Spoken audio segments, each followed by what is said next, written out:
Hey guys, I'm learning TFT, and in this video I'm going to talk about one of the highest win rate augments in the game that is underplayed and misunderstood, I suspect, in large part, and probably most people think it's really hard to play when it's actually not as hard, I suspect, as people think it is to play, and I'm talking about Trait Tracker. So we're gonna go into how to play Trait Tracker so you can easily cash out all those emblems and give you kind of an easy recipe for you to be able to do that. Before we do that, I'm gonna talk about some high level stuff about just how to learn TFT better, how to get better as a player, and how to optimize your mental so that you can be a better TFT player. So one thing, I just had a coaching session with a player who was talking about how he tends to get into these ruts where he might play the same comp over and over again. Let's say Varus, like just one tricking Varus. And he would end up in these games where he would get really contested and go on tilt because he was three-way contested Varus. He would miss, maybe he had a ton of gold, missed on the roll down and just got tilted from that. And I want to talk about this idea of focusing on the action as opposed to the results, especially when you're playing a game like TFT or poker, or if you're investing, any game with probability attached, basically a situation where you have an uncertain outcome where you can make the best decision possible and still have a result that is suboptimal. Like in poker, it's like if you go all in pre-flop with pocket aces and you lose to 7-2 offsuit, like you did everything that you could have, you still made the right decision, but it can feel frustrating that you lost. And sometimes you might even make the incorrect assumption that, well, I shouldn't have gone all in with pocket aces pre-flop because I lost. And that's just simply not true. We need to learn to disconnect the results from the action. And one of my favorite ideas on this was the Bhagavad Gita, religious spiritual text, Indian text that has a really beautiful translation by Stephen Mitchell. Said, "You have a right to your actions, but never to your actions' fruits. Act for the action's sake. The wise man lets go of all results, whether good or bad, and is focused on the action alone." And when you're able to take this disconnected approach where you focus on whether you made a good decision or not, whether this is in TFT or in life, then you're able to be at far more peace with yourself. And when you apply this idea to TFT, it allows you to focus on making the best decision and focusing less on the results. This was really important when I used to play a bunch of poker back in college. This was like 2004. I made something like 60 grand playing online while I was studying in school.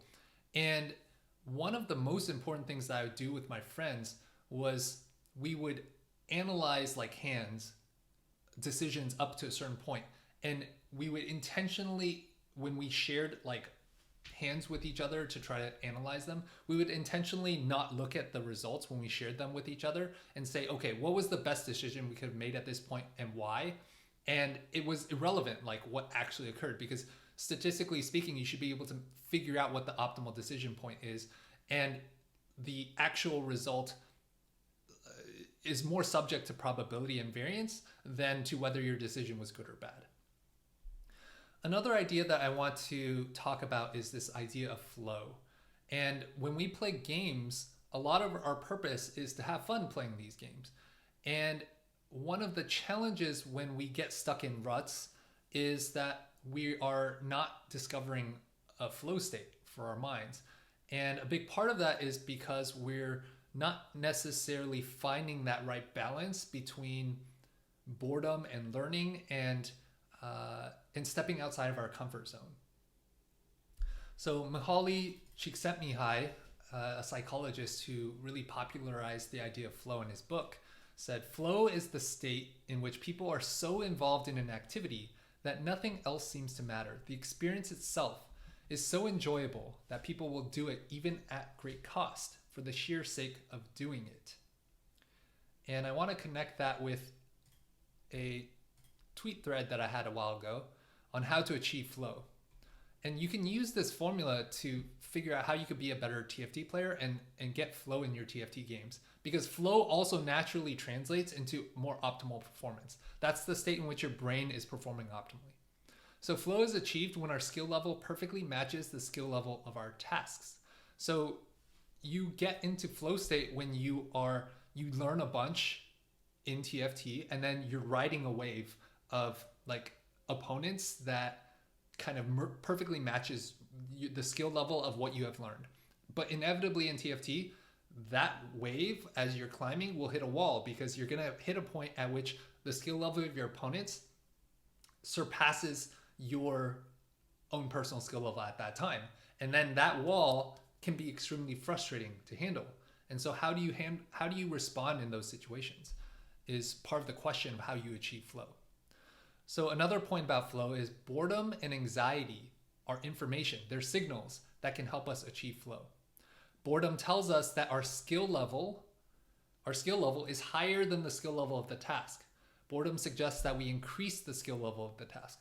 So what that tells us, if you're getting bored, usually that means your LP is high. So this actually occurs to a lot of, I suspect, low-level masters player who are hovering at 0 LP, who maybe aren't really learning that much. They're not really increasing their skill level.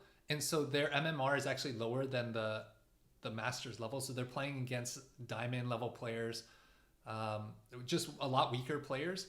And so they get stuck in this place where they're bored. Their skill level is higher than their opponents, but they're not really trying to step outside their comfort zone and learn and try out new stuff. And so that's a state that you can get in, in TFT, but also just generally in life. Anxiety, on the other hand, tells us that our skill level is too low. It suggests that we need to increase our skill level.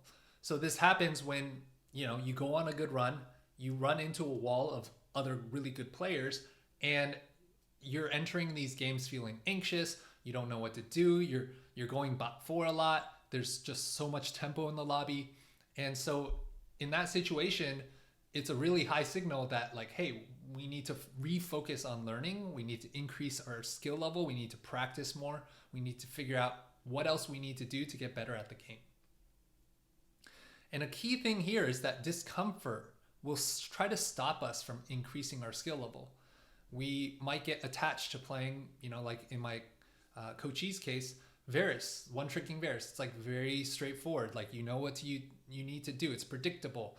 You don't step into that much discomfort. But leaning into that discomfort is the way that you can most effectively increase your skill level. It's anytime you are learning, there's going to be some unknown. There's going to be some stuff that you don't understand. And so being able to accept that it's okay. It's okay that you don't know everything. It's okay that you're making mistakes. That's actually one key area that my wife and I really focus on with our kids is like when I was in school, especially with grades, anytime I made a mistake in like even elementary school, my mom and dad would get really upset with me. They would yell at me. They would make me stand in a corner. Just off of like getting 99% on a quiz instead of 100%. And so I had a really poor relationship with mistakes and discomfort as a kid. But that's the way you learn. And that's why I try to communicate with my kids is if you're never making a mistake, it usually means you're no longer learning because your skill level is too high relative to the task that you are being handed. And those are oftentimes the situations that you're going to get bored really fast as well. And so it can be uncomfortable to step into the unknown, to make mistakes, to not get 100% on a test, to go bot 4, to push yourself outside of your comfort zone. But that is how you increase your skill level, and that's how you get back into flow. One of my favorite quotes on this idea of improving your skill level and like doing hard things to try to find flow is by John F. Kennedy. He said, "We choose to go to the moon in this decade and do the other things, not because they are easy, but because they are hard." And I suspect that that's why most of you play TFT. Like TFT is a really hard game.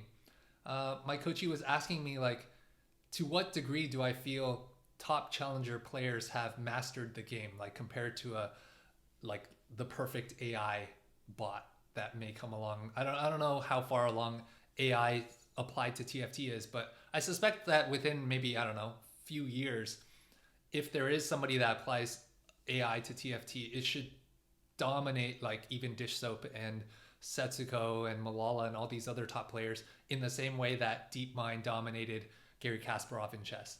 Like, we are all very far off from playing optimally. And I think that's part of the fun of TFT. It's constantly challenging you to step into discomfort, that what you thought you knew in the past is going to be irrelevant next patch or next set. And so we constantly have to evolve and find new points of flow. And that is the entire point of a game, is to have fun and find flow. All right. So with that said, we're going to jump into Trait Tracker. And I specifically want to point out this stat here. Trait Tracker at Gold tier has the highest win rate at Grandmaster Plus. And I believe that's even true at Masters Plus, though it's lower, and the AVP is higher. So 4.8 at Masters Plus, 4.65 at GM Plus. And I don't think the sample size lets me filter by Challenger because it's too small of a data set. But you can see that at the highest levels of play, this win rate is way higher and the average placement is lower, which indicates to me that, actually Golden Quest is higher, but it indicates to me that this is just generally misunderstood and people don't know how to unlock the power of Trait Tracker. And if you are able to cash this out, you get 6 random emblems.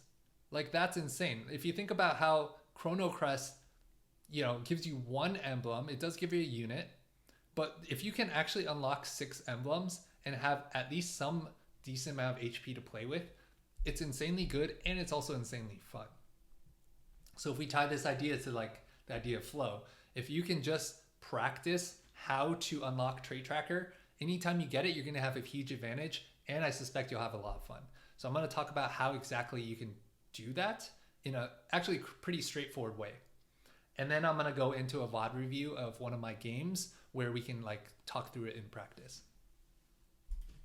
Okay, so I actually got this from somebody who posted this on Twitter, all the permutations. There's actually a spreadsheet. Unfortunately, I don't remember where this came from. I should have actually provided the source when I took my notes. So if anybody actually knows where this came from, please put in the comments, so we can properly give credit to the author of this. But you'll notice here is like Rumble is the key, like linchpin, and Bard, because they're both 3 trait units. Same with Zoe. And once you really think about that, we'll go into Team Builder here.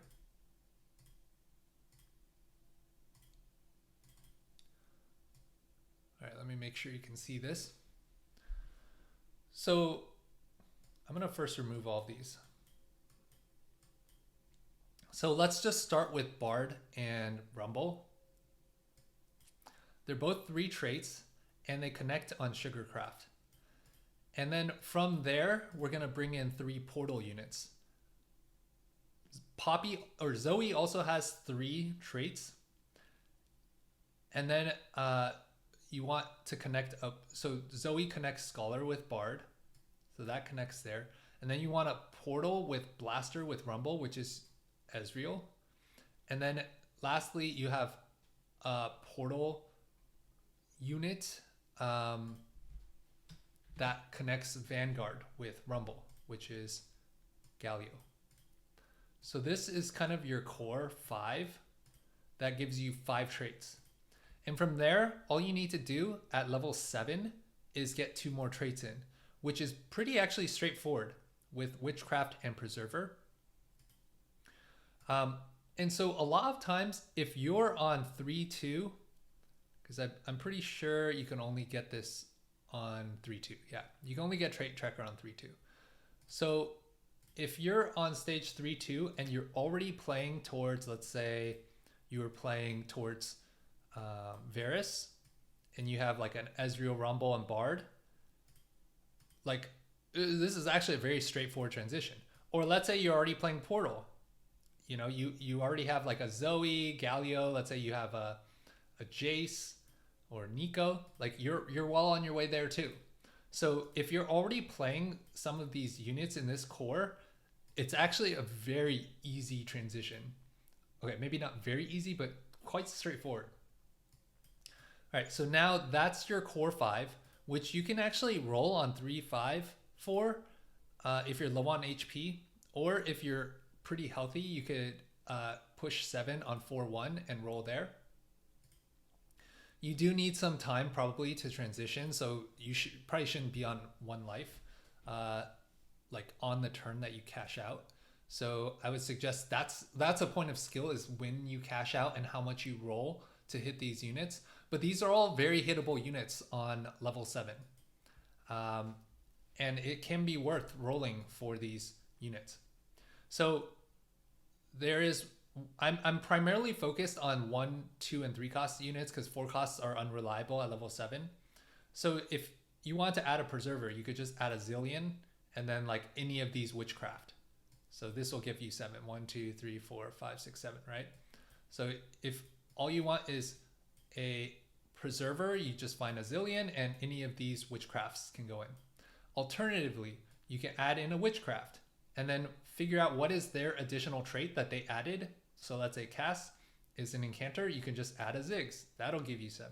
You can add Syndra, that'll give you 7 as well. So same thing with Nico. Nico has Shapeshifter and Witchcraft, throw in a Shapeshifter, that also gives you 7. Same thing with Poppy, you can find any number of bastions. Like Poppy actually has the most, I think, easiest to be able to connect to another bastion. But there's so many permutations that will work after you have this core 5. So that's, I would say, is the simplest way to unlock Trait Tracker. You know, you go back to this core here. You know, once you have this core 5, it's actually pretty straightforward. Like you can play any of these permutations. It's a lot trickier to be able to unlock it without this core. It's definitely doable. But this is what I've found to be the simplest kind of recipe or formula to unlocking Trait Tracker.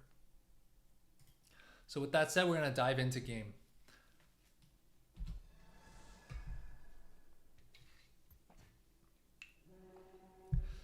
The other thing I'll point out that is applicable in this specific game is that Trait Tracker is way, way easier to unlock on Tactician's Crown, because you get that extra unit slot. It's like you don't even need to play that 5 core, because you're basically at level 8 essentially on level 7. So it's so much easier to be able to hit it. So if you get Trait Tracker on a portal where you have a fawn, like it's an instant take. All right, so I'm also going to just generally pause the game at various points to figure out how, you know, optimal decision making. So we have Shapeshifters as a front line, we need a back line. We have a bow and a cloak, which can make Runons right now. I actually forgot in my other video that Runons is one of the worst slams in the early game because you don't have additional AD to really benefit from it. All of these are not great. Augments, Cauterize not good. I was considering Deja Vu, but at this point, this is like kind of the most generic augment. And Econ augments right now are particularly good since a lot of people are playing around 4 costs, so you just want to get to level 8 as quickly as possible and be able to roll before your opponents. I'm scouting the lobby, seeing what other people are playing. I don't know why, my hotkeys are messed up where it randomly pings sometimes when I'm like trying to scout.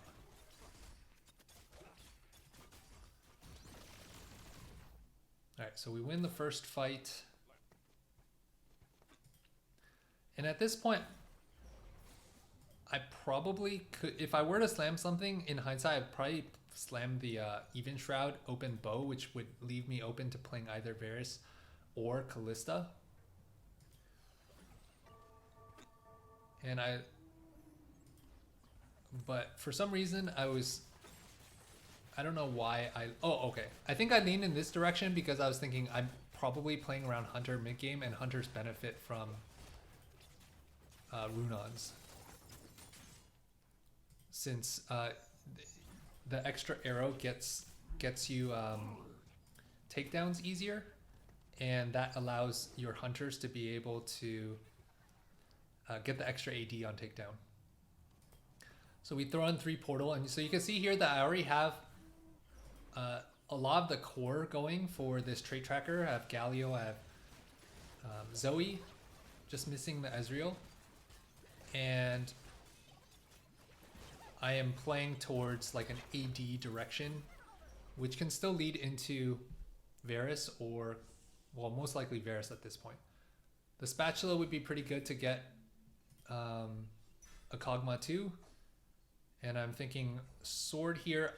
I could still play towards like a Olaf Fiora angle if I slam Sterak's. And that Runons would actually still be pretty good with Olaf. We get 4 Shapeshifter in. And at this point, we're just trying to preserve HP. This Poppy is really strong.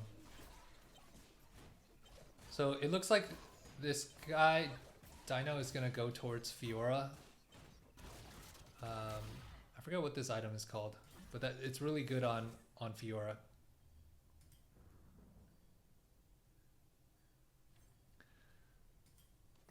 And at this point, I actually don't mind lose streaking because I have patient study. I get an extra gold every round for losing. I'm already on 3 loss, so I don't need to really push the wins. And so right now I'm just trying to econ and be able to push levels earlier than everybody else. So we're almost at 3-2, which is where the interesting stuff's gonna start happening. Scouting lobby, I see a bunch of people slamming IE, which means Varus is going to be contested. I find an early Tahm Kench, which is pretty big. I also item remove, because now every creep round you get an extra item remover, so you might as well item remove in case there's a more optimal placement of how your items are going to go. There's no penalty for using that item remover. I'm on a 4 loss streak, so I still don't mind losing. It only cost me 8 gold to level, which sometimes could be worth it just to get better shop odds, but again, I have patient study. I'm on a 4 loss, so I don't mind losing at this point, which is also why I'm not even slamming items.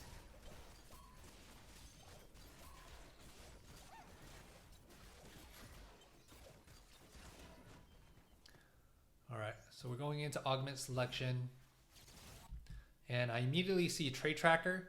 Again, if you have a Fawn, and I already have Portal, which is part of the core, this is like an instant take.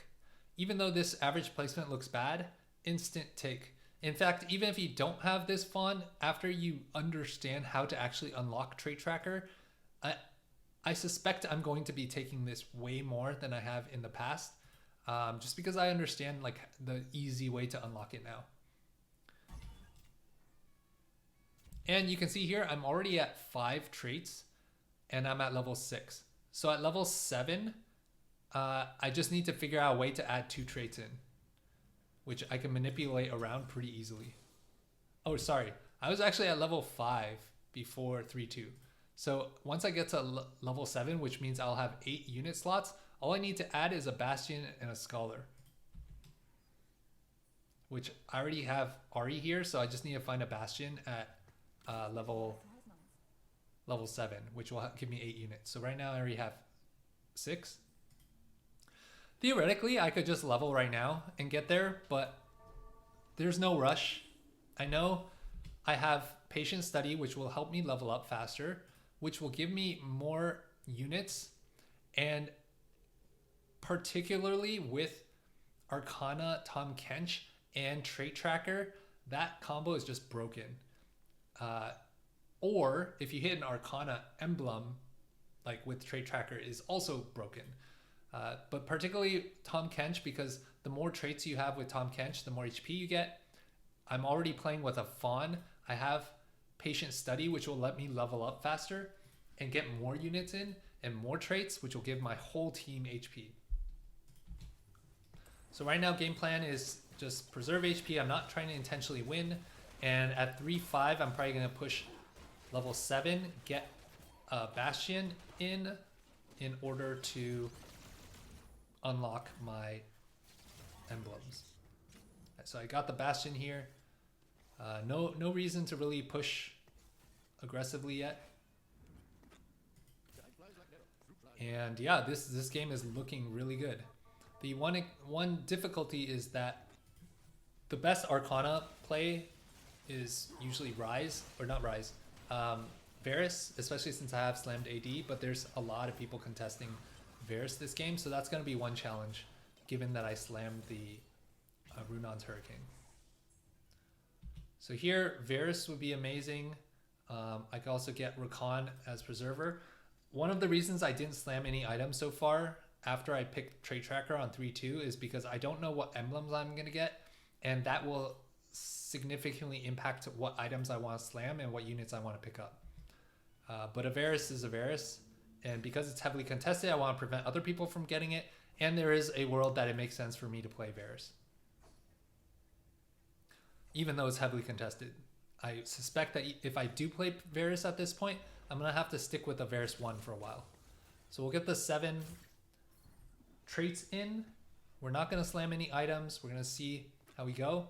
We do have the Rumble, which ties in with Varus and Arcana with your Tom Kench well. And so we're starting to kind of see the core of everything tied together. With the sword, we can slam Shojin for the Varus, and we have Even Shroud. So itemization-wise, it's pretty good, although ideally we could have an IE. But we'll see with Trait Tracker and Arcana Tom Kench just how powerful it is.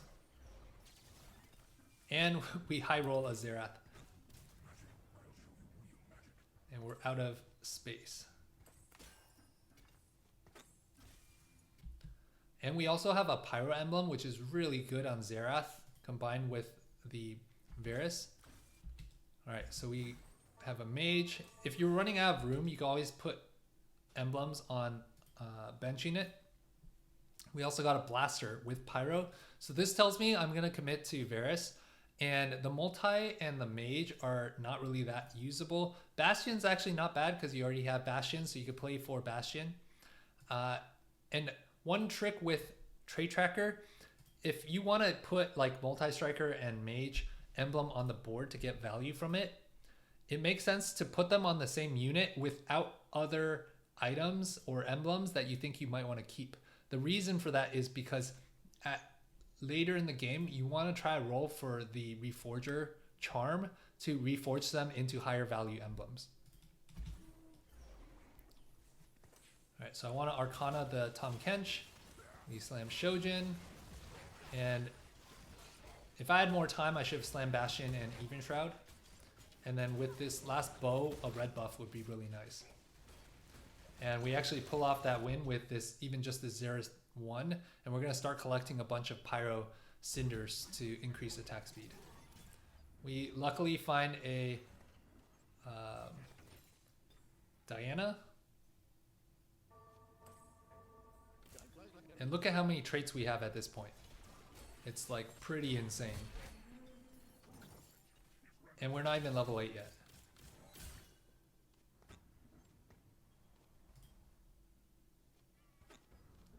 So as far as these items go, it's not ideal. We do have a glove, which we would love to convert into an IE. We could slam like Rage Blade on Xerath. It's not great, it's not horrible. Ideally, this bow would be red buff and this glove would be IE though. So we could slam Crown Guard, especially if we are able to put this Diana in.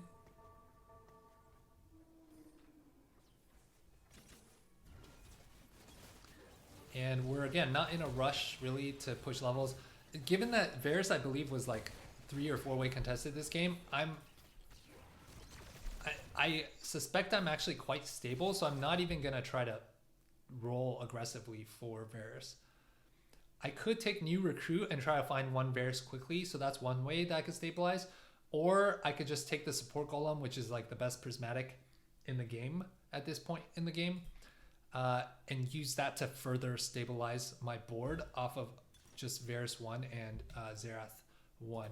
What the Forge is also extremely strong, though I suspect because I don't think I'm going to be able to hit Varus too easily, the items that I would get would just be benefiting 1-star units, whereas support golem is just has more value because you get the golem, you get the support items, and the golem itself just helps give you more frontline for your backline to deal more damage.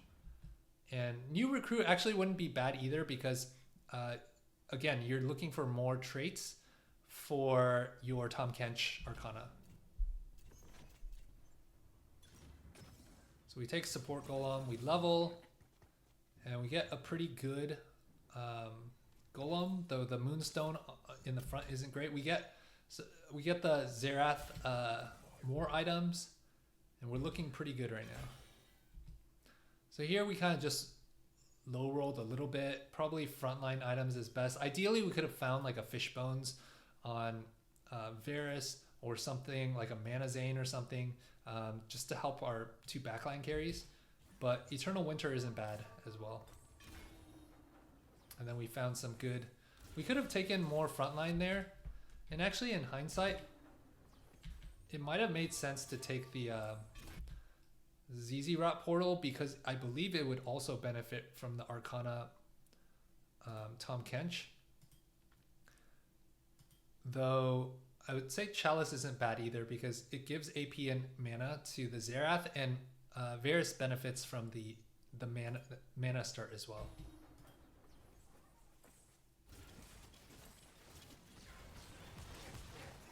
And I'm thinking of slamming Crown Guard there, and I'm saving these components for IE and red buff, ideally. So my board is looking really stable, even though I'm just on a Varus 1.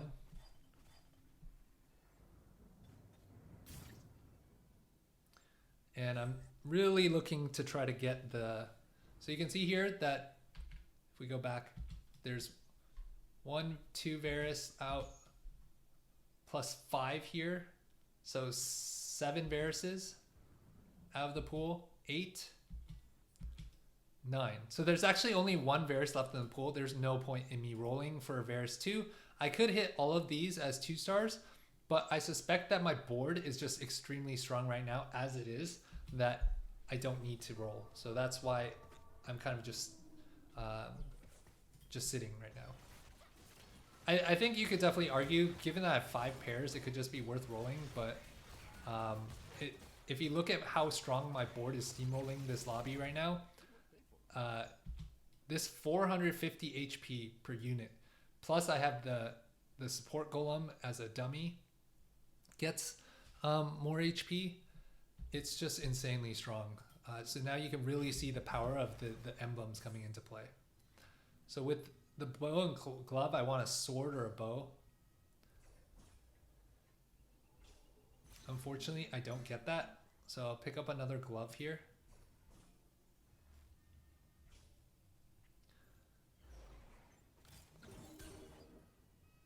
Not sure if that glove would have been better than something else, but... And then we do find the IE. And we still have a lot of pairs.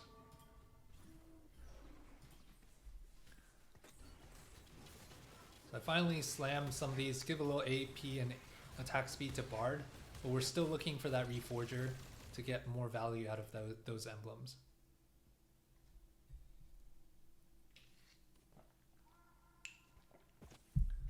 At this point, I'm basically waiting for the other Varus players to die. Hopefully I can make it to 9. But I'm also just looking to complete more of my 2 costs. Or 2 stars is kind of the game plan. There was a Warwick player that I wanted to go opposite side from. Didn't want him to wrap onto my backline too quickly. And yeah, this is just looking really strong. I was thinking normally you would play Varus with, you know, Vanguard here, but because I have this Bastion emblem, I'm just foregoing the Rumble since I have this Blaster emblem as well.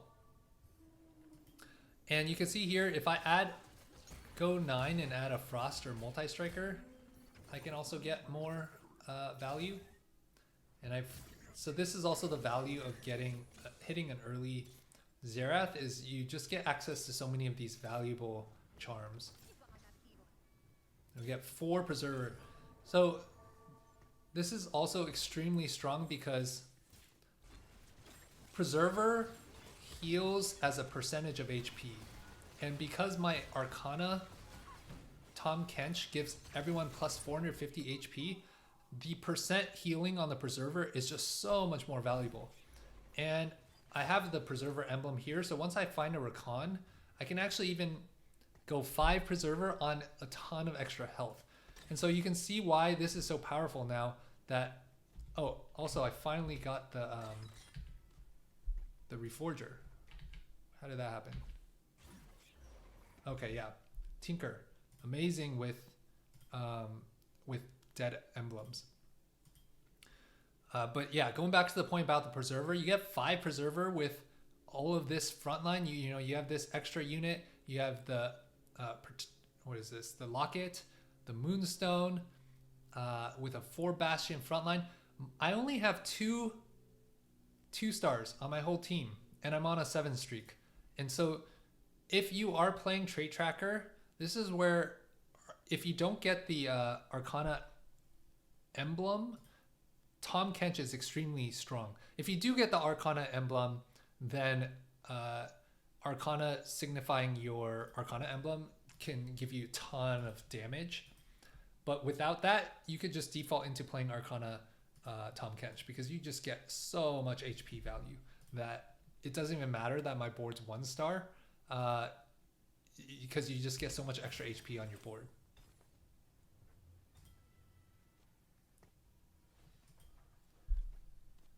So we reforge and we get a Frost and Witchcraft, which is amazing because I have 2 Frosts already and I have a Witchcraft. So this sets me up to so many synergies. Let's see how much HP that was. So now we get 600 HP per unit, and I'm at level 9. I had the extra Fawn from the portal, this Golem, and it's just insane, like the value from this Arcana and Preserver combo, plus the 4 Bastion. The 4 Bastion already gives my team a ton of resistances, plus the HP, plus the Locket, plus Preserver. Yeah, it doesn't even matter that my team's 1 star. It's just so hard for the enemy to get through this. I finally find another Varus.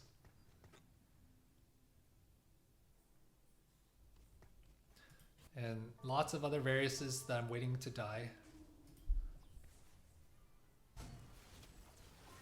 We have a Corrupt Vampiric Scepter. Warwick. And finally, we find a Tahm Kench from the Morgana. And we're finally going to get at least a 2-star Tahm Kench on the front line. We can take another Morgana with an IE and item remove to get 2 IEs. Someone took it, so we'll take the Diana pair with Stoneplate. I get 2 major Gambits in a row, which I'm like, sure, I'm already winning. Which also makes me more willing to roll, I suspect. But I'm scouting to see if I think I can already beat them anyway. And I think I do, so I'm not even rolling. Though it seems like a safer play to actually have rolled there. But we'll see if we're able to keep steamrolling people, which we are. Just this board is just so crazy value. This is where, like, just being able to unlock Trait Tracker is so fun. And I saw there I'm actually just short 1 Sugarcraft and 1 Vanguard. If I can get to level 10 at a Rumble, I get 2 more traits, which is, I believe, another 150 HP for my entire team, which is just insane. So this is also a pretty stacked board that I'm playing against. This guy also has lots of Arcana and Pyro. And Xerath cleans up this fight. That guy even unlocked a golden egg and we still beat them. Also, right now I'm thinking about going level 10 and we can either add that Rumble to get an extra 150 HP, I believe, for each unit, or we can add Rakan for 5 Preserver, which gets even more value off of the insane amount of HP from the Tahm Kench, which I think is the direction that we would like to go in. So most of our units are pretty itemized at this point. I actually don't know how good Blaster Xerath is because it's like after you cast you get amp. So I don't know if anybody knows, please let me know in the comments. After the cast, are all of those shots amplified with the Blaster damage amp, or is it after the whole cast finishes, in which case it's just the auto attacks that benefit from the Blaster damage amp? If you happen to know, I would love to hear your thoughts in the comments. And now we finally hit a bunch of our 2 stars in what most likely would be the final battle of the game. And yeah, this is an easy steamroll into a first. So thanks for watching. I hope you were able to see, I mean, this is a high roll game, don't get me wrong, with the Fawn into Trait Tracker.